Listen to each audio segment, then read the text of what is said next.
آج کے دور کے اندر جہاں ہم اہل سنت کے ساتھ رہتے ہیں، پاکستان کے معاشرے میں، کراچی کے معاشرے میں، جہاں ہمارا روزانہ واسطہ پڑتا رہتا ہے اہل سنت کے ساتھ، یہاں تک کہ جو ہماری مجالس ہوتی ہیں، ہماری محافل ہوتی ہیں، اس کی آواز اہل سنت تک پہنچتی ہے، ہمارے مجمع، ہمارے جلوس، اس کی آواز اہل سنت تک پہنچتی ہے. تو ایسے معاشرے میں رہ کر ہمیں کیا کرنا چاہیے؟ کیا ان ساری باتوں کو علی الاعلان بیان کرنا چاہیے؟ کیا جو ایسے مقدسات جو ان کے مقدسات ہیں ان کو باقاعدہ ہائی لائٹ کر کے بتانا چاہیے کہ یہ ہماری نظر میں صحیح نہیں ہے، انہوں نے یہ غلطی کی ہے، انہوں نے یہ غلطی کی ہے، اور یہ سب وہ ہیں کہ جو جہنمی ہیں، یہ سب وہ ہیں کہ جو باطل پر ہیں؟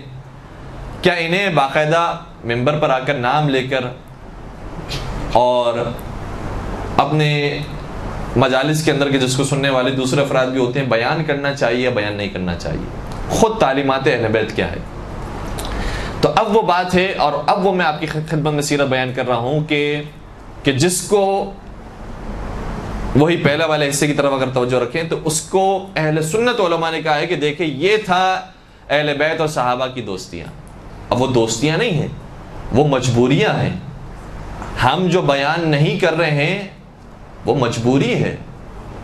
ہم اگر کسی کے نام کو، کسی کے مقدسات کو برا بلا نہیں کہہ رہے ہیں تو یہ مجبوری ہے. کسی کی اصلیت کو فاش نہیں کر رہے ہیں تو یہ مجبوری ہے. تو اس مجبوری کو کہ جو ائمہ علیہم السلام کے دور کے اندر بھی رہی ہے، اس کو انہوں نے دوستی کا نام دیا ہے. کہ جس طریقے سے کئی مرتبہ خلیفہ ثانی نے کہا کہ لولا علی لہلک عمر، اگر علی نہ ہوتے تو میں ہلاک ہو جاتا. تو کہتے ہیں دیکھیں کتنی دوستیاں تھیں کہ بار بار جایا کرتے تھے مولا کے سامنے اور مولا کی خدمت میں سوال پیش کیا کرتے تھے، مولا جواب بھی دیا کرتے تھے. تو اگر دوستی نہ ہوتی تو یہ کیسے یہ معاملہ ممکن تھا؟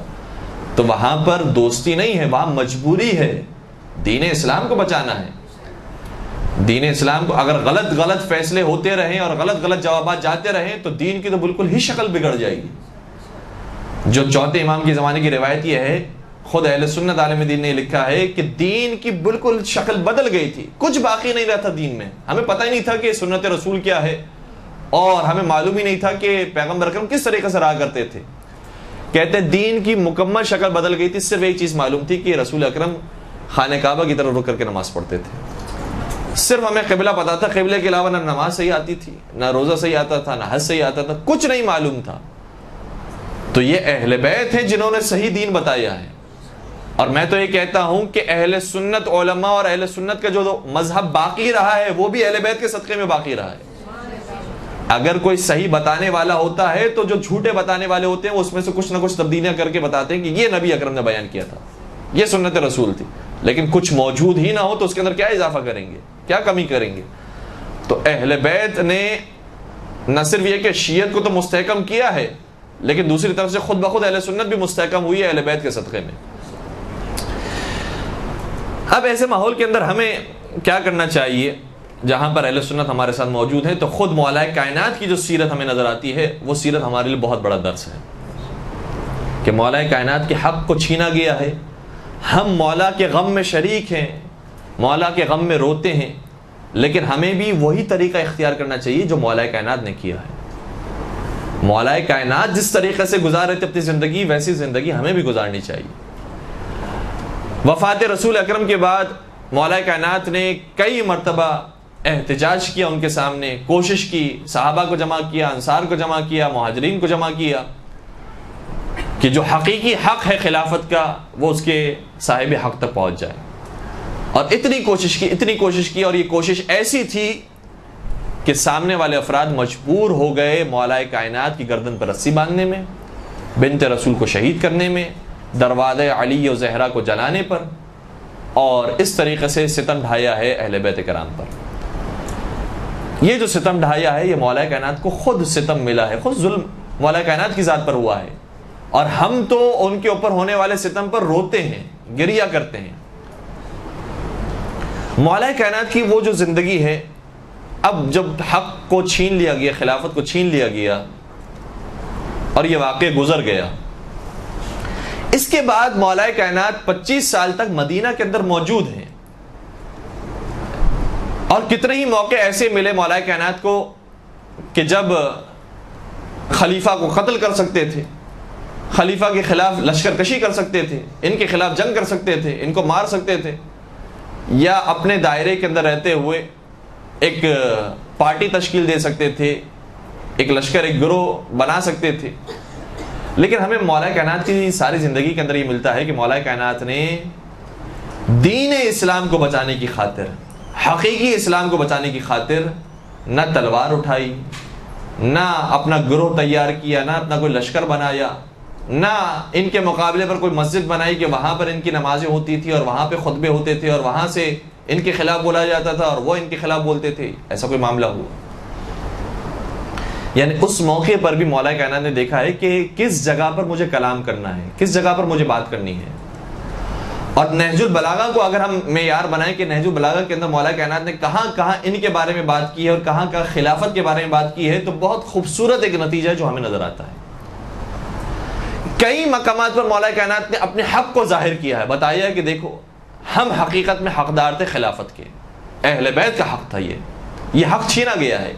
نہج البلاغہ کے اندر یہ بات ملتی ہے، اور نہج البلاغہ کے اندر یہ بھی ملتا ہے کہ اپنے فضائل کو اپنے دشمنوں کے سامنے بیان کیا ہے۔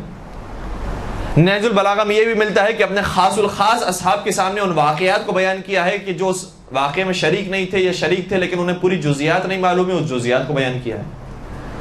لیکن اگر کہیں پر ایسا معلوم ہوتا ہے کہ یہ شخص وہ ہے کہ جو در حقیقت امت میں اختلاف پیدا کرنے کے لیے آ رہا ہے، اور یہ شخص ایسا ہے کہ جو نہ ہمارا دوست ہے نہ ان کا دوست ہے، یہ بیرونی طاقت ہے، یہ دشمن ہے جس سے مزید اور اختلاف قائم ہوگا، جو ہمارے یہاں ابھی جو دین اسلام کی صورتحال ہے اور جو ابھی امت مسلمہ کی صورتحال ہے اس سے مزید زیادہ بگڑ جائے گی، تو اس بگاڑ کو بچانے کی بھی کوشش کی ہے۔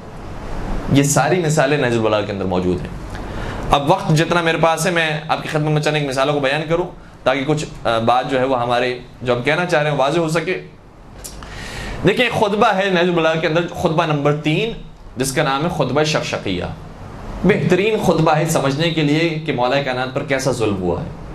نہج البلاغہ کا خطبہ نمبر 3، اس کا آغاز جب ہو رہا ہے تقریباً اس انداز سے ہوتا ہے کہ اما واللہ لقد تقمصها فلان، خدا کی قسم ایک شخص وہ تھا، اور بعض روایتوں کے اندر آیا اس کا نام بھی لیا گیا، یعنی جو پہلا شخص ہے یہ وہ شخص تھا کہ جس نے ہم سے خلافت کو چھین لیا اور اس لباس خلافت کو اپنے جسم پر ڈالا، اور وہ لباس ایسا تھا کہ جو اس کے جسم پر آتا نہیں تھا، اس کے لیے بنایا نہیں گیا تھا، لیکن کھینچ تان کر اسے پہننے کی کوشش کی، اور اس کے بعد اس کو کہ جس کی حیثیت مرکز کی تھی اس مرکز کو ہٹا دیا گیا۔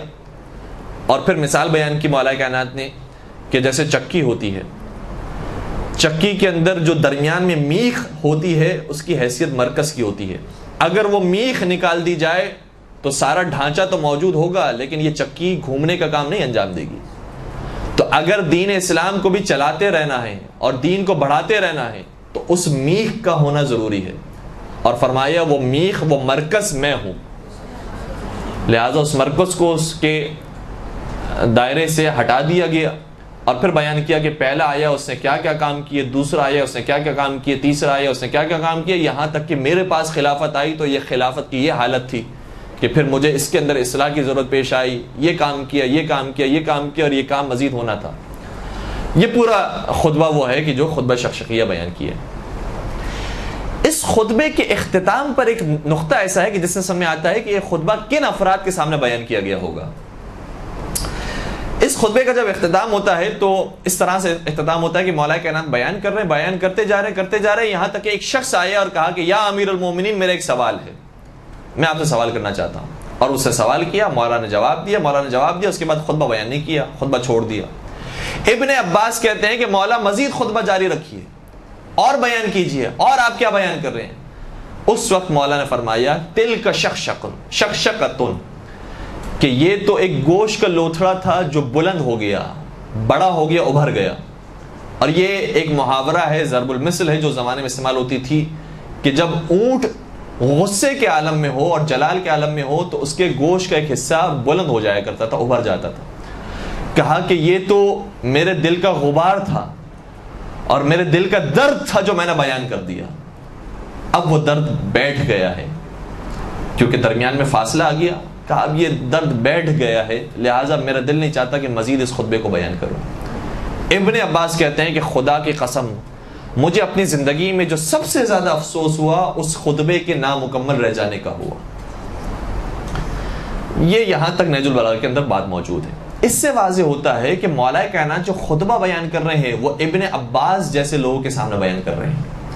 اور ابن عباس کون ہے؟ ابن عباس قریب ترین افراد کے اندر شامل ہے مولا متقیان کے، اور بہت سمجھدار، بہت با علم، علم تفسیر کے ماہر، علم حدیث کے ماہر، اور اتنے بڑے ماہر تھے علم حدیث اور علم تفسیر کے کہ انہیں خود علماء اہل سنت نے لقب دیا ہے حبر الامت کا، کہ یہ امت کی سیاہی ہیں، اگر ان کی باتیں موجود نہ ہوتی ہماری کتابوں کے اندر تو دین ہم تک نہ پہنچ سکتا تھا۔ ابن عباس اتنے بڑے عالم دین، تو جو سمجھدار شخص ہو، جو ابن عباس جیسا وفادار شخص ہو، جو قریب ساتھی ہو، اور جس نے خود دیکھا ہو کم از کم ان حالات کو یا کسی سے سنا ہو، اس کے سامنے مولا کائنات مکمل طریقے سے حالات کو بیان کر رہے ہیں کہ کیا ہوا تھا ہمارے ساتھ، اور بعض روایتیں کہتی ہیں اس کے اندر نام بھی لیا گیا۔ دوسرا ایک اور خطبہ ہے، یا خطبہ نہیں کہیں گے، اس کو نامہ کہیں گے، مکتوب ہے، مکتوب نمبر 28، یعنی خط لکھا ہے مولا نے۔ یہ خط کس کو لکھا ہے؟ یہ حاکم شام کو لکھا ہے، اور حاکم شام سے بڑا سیاست مدار کون ہوگا، سیاست مند کون ہوگا؟ بہت بڑا سیاست مند آدمی۔ اب اس سے جب ایک خط لکھا مولا کائنات کو، اس کے جواب میں مولا کائنات نے جو خط لکھا ہے وہ خط نمبر 28 کہلاتا ہے۔ کیسی بات کی ہے اس کے اندر؟ ایسی بات کی ہے حاکم شام نے کہ اگر شاید ہم جیسے کوئی عام شخص ہوتا تو پریشان ہو جاتا کہ واقعی اس بات کا جواب کیا دیں۔ دیکھیں حاکم شام نے ایک کمزور نقطہ مولا کائنات کا پکڑ لیا۔ مولا کائنات کو جب خلافت ملی ہے تو مولا کو جو خلیفہ مان رہے ہیں وہ صرف شیعہ نہیں ہے کہ جو مان رہے ہیں مولا کو خلیفہ، اہل سنت وہ ہیں کہ جو مولا کو خلیفہ مان رہے ہیں۔ صحیح ہے، توجہ رکھیے گا۔ مولا کائنات کے لشکر میں وہ افراد موجود ہیں کہ جو سنی بھی ہیں، جو شیعہ بھی ہیں، جو پہلے دوسرے تیسرے کے عقیدت مند بھی ہیں، اور وہ بھی ہیں کہ جو مولا کائنات کو پہلا امام مانتے ہیں۔ کوفے میں مولا کائنات موجود ہیں اور حاکم شام شام میں موجود ہیں۔ مولا کے لشکر میں جو کوفے کے اندر افراد موجود ہیں وہ ایسے بھی ہیں کہ جن کو یہی نہیں پتا ہے کہ حقیقت میں امام کون تھا، نبی جو ہے کس کو خلیفہ بنا کر گئے تھے، کس کو جانشین بنا کر گئے تھے، یہ پتہ ہی نہیں، جو ہو رہا ہے بس اسی کو مانتے جا رہے ہیں۔ اور کوفے کے اندر ایسے افراد بھی موجود ہیں کہ حتیٰ مولا کائنات کو جب خلافت ملی ہے اور مولا نے مسجد کوفہ میں آ کر کہا، رمضان کا مہینہ تھا، کہا کہ تراویح یہ نبی اکرم کے زمانے میں نہیں ہوتی تھی، با جماعت نماز نہیں ہوتی تھی، تو اس وقت کوفے کے رہنے والے جو مولا کو خلیفہ مان رہے ہیں وہ چلانے لگے اور کہنے لگے کہ ہم یہ تراویح نہیں چھوڑ سکتے، اور یہ آواز بلند کرنے لگی جو روایت کا حصہ ہے، کہنے لگے واہ عمرہ واہ عمرہ، عمر کی سنت پامال ہو رہی ہے، عمر کی سنت پامال ہو رہی ہے۔ یہ کس کو کہہ رہے ہیں؟ مولا کائنات کو کہہ رہے ہیں۔ اور عجیب بات یہ تھی کہ یہی کوفی یہ کہتے ہیں کہ مولا آپ نماز پڑھائیے، آپ تراویح پڑھائیے۔ یہ حالت ہے شہر کوفہ کی۔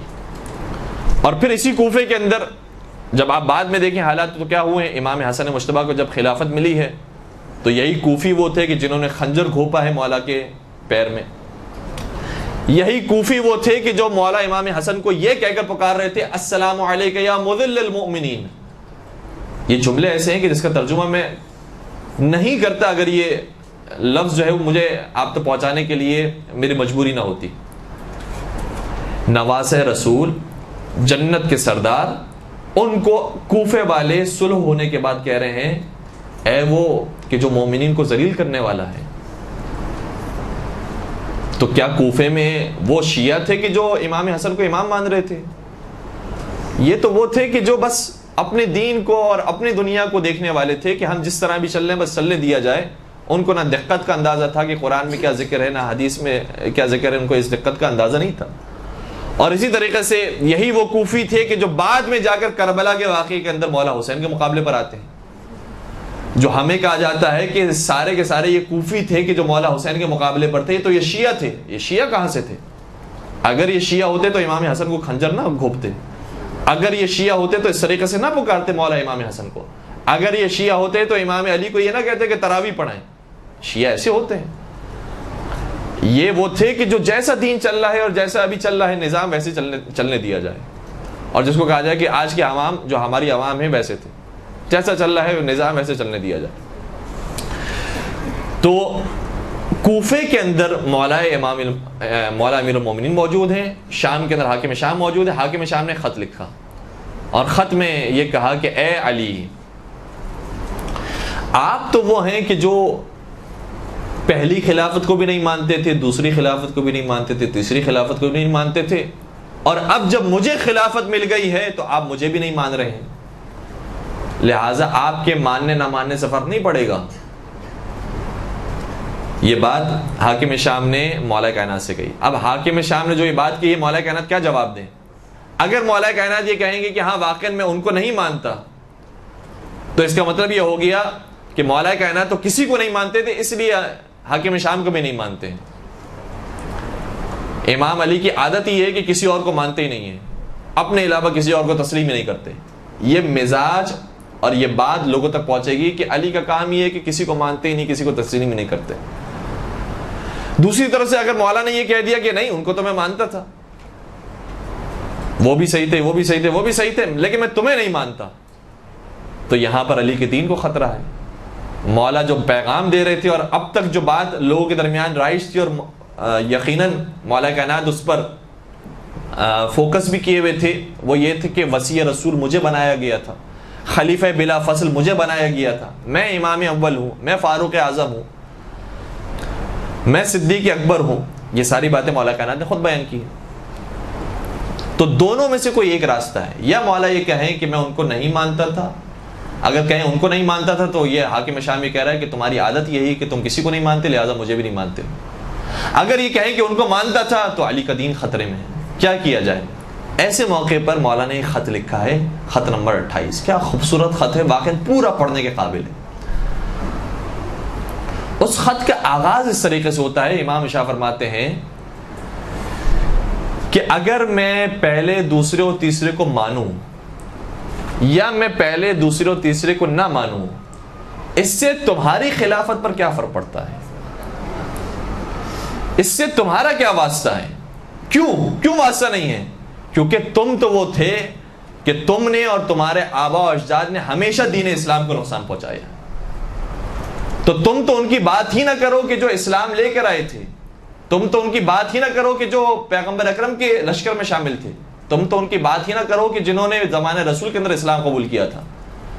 تم یہ بتاؤ کہ تمہارے کیا کمالات ہیں، تمہارے کیا فضائل ہیں، تم دوسروں کی باتیں چھوڑ دو، تم اپنی بات بیان کرو۔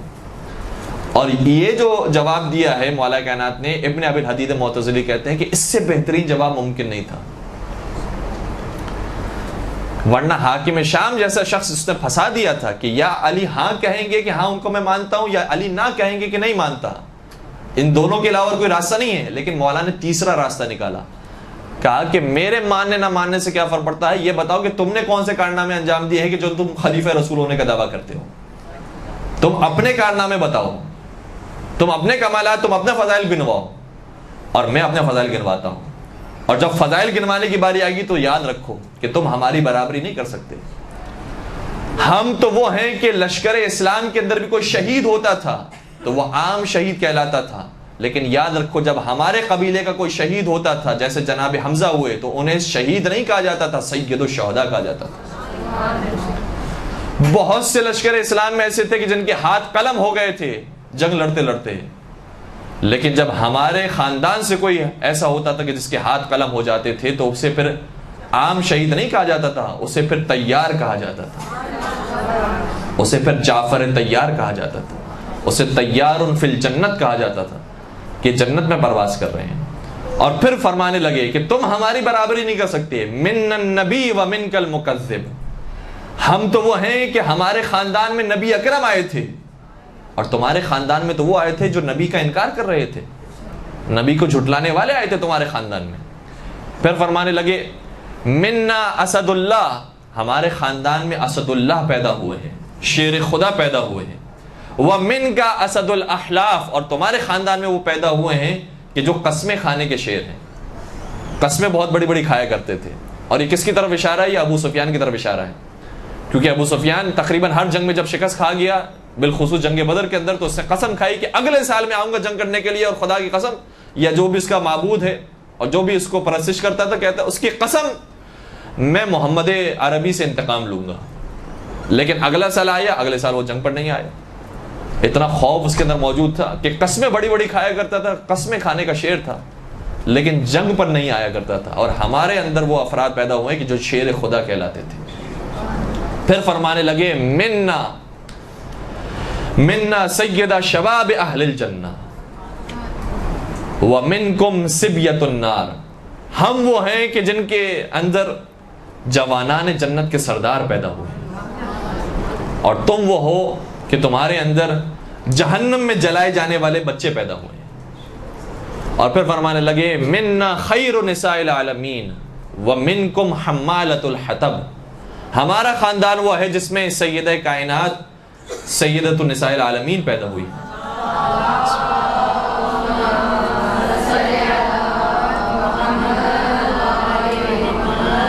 اور تمہارا خاندان وہ ہے جس میں ابو لہب کی بیوی پیدا ہوئی ہے.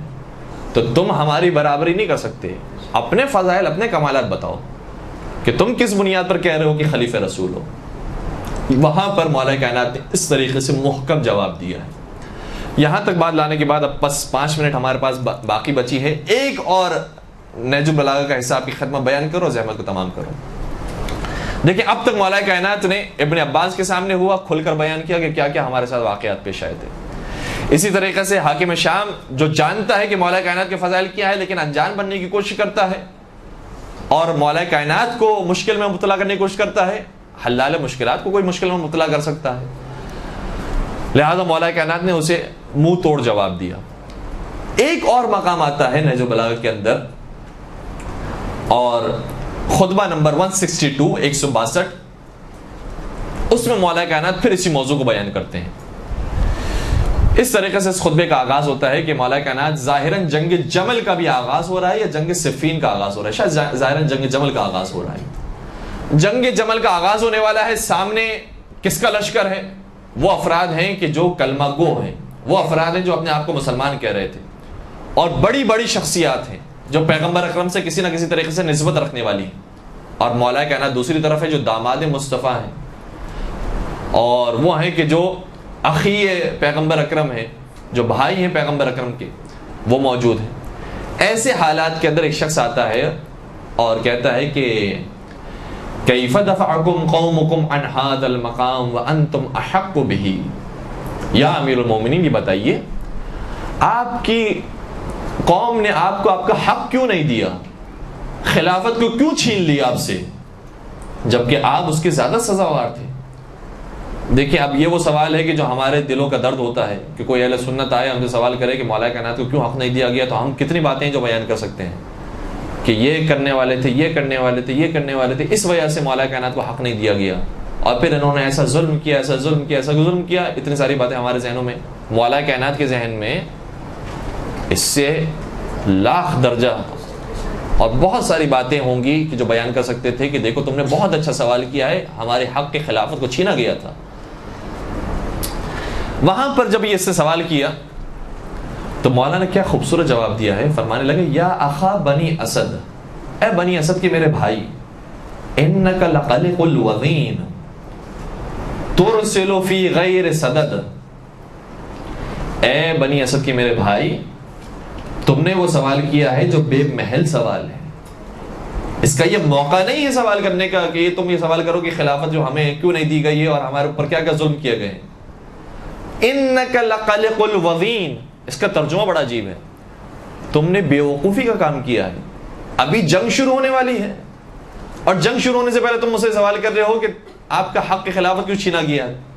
گویا امام دبے لفظوں میں بتانا چاہ رہے ہیں تمہیں معلوم نہیں ہے ہمارے لشکر میں صرف شیعہ موجود نہیں ہیں جو ان کے مقابلے پر لڑ رہے ہیں. ان کے مقابلے پر لڑنے والوں میں ہمارے لشکر کے اندر خود اہل سنت موجود ہیں جو مجھے چوتھا خلیفہ مان کر ہمارے لشکر میں شامل ہوئے ہیں. ہمارے لشکر میں وہ افراد بھی موجود ہیں کہ جو شام سے دشمنی رکھتے ہوئے اور کوفے کی محبت میں ہمارے لشکر میں آ گئے ہیں. ہمارے لشکر میں وہ افراد بھی موجود ہیں جنہیں دین اسلام کو کچھ پتہ ہی نہیں ہے. اگر اس موقع پر میں بتانے بیٹھوں گا کہ یہ غلط تھے، یہ غلط تھے، یہ غلط تھے، تو وہ انہیں غلط نہیں مانیں گے، وہ مجھے غلط مانیں گے.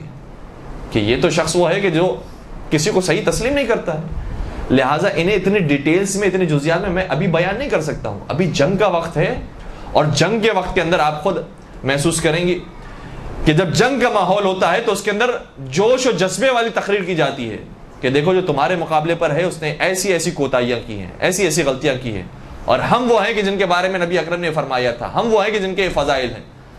اب ایسے موقع پر مولا متقیان ایسی علمی گفتگو کو بیان کرنے لگیں کہ دیکھیں انہوں نے یہ غلط کیا تھا، یہ غلط کیا تھا، اور مجھے جو چوتھا خلیفہ بنایا گیا وہ غلط بنایا گیا ہے. تو جو اسپرٹ ہے لشکر کا، وہ اسپرٹ تباہ برباد ہو جائے گا، وہ جذبہ ٹوٹ جائے گا، اور اس کے بعد آسانی سے دشمن کا لشکر ہم پر غالب ہو جائے گا. تو جو دشمن ہمارے مقابلے پر آیا ہے ابھی، اس سے مقابلہ کرنا ہے، نہ یہ کہ نئے دشمن پیدا کرنے ہیں. جو ابھی بگاڑ آ چکا ہے وہ تو آ چکا ہے، ابھی اس کو سنبھالنا ہے جو رہ گیا ہے.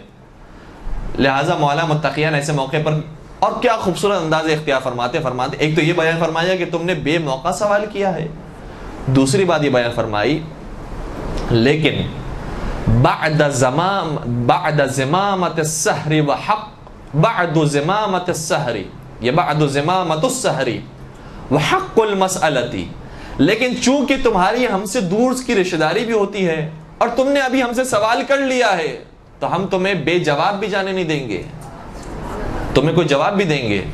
جب تم نے سوال کیا ہے تو جان لو کہ ہاں ایک قوم تھی جنہوں نے لالچ سے کام لیا، اور دوسری قوم تھی جنہوں نے خاموشی اختیار کی.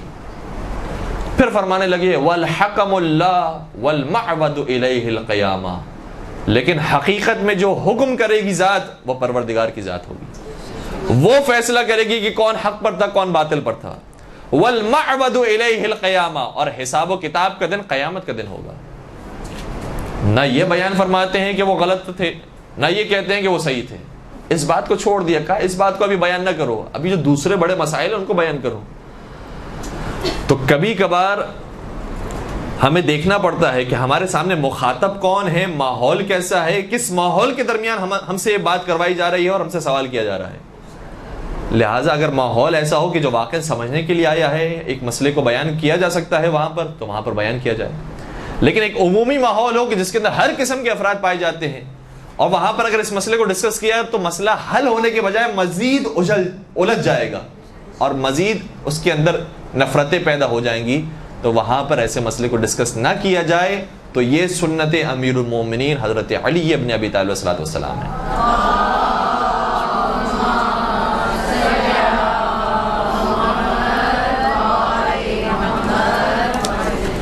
وآخر دعوانا الحمد لله رب العالمين برحمتك يا أرحم الراحمين وصلى الله على محمد وآله الطاهرين.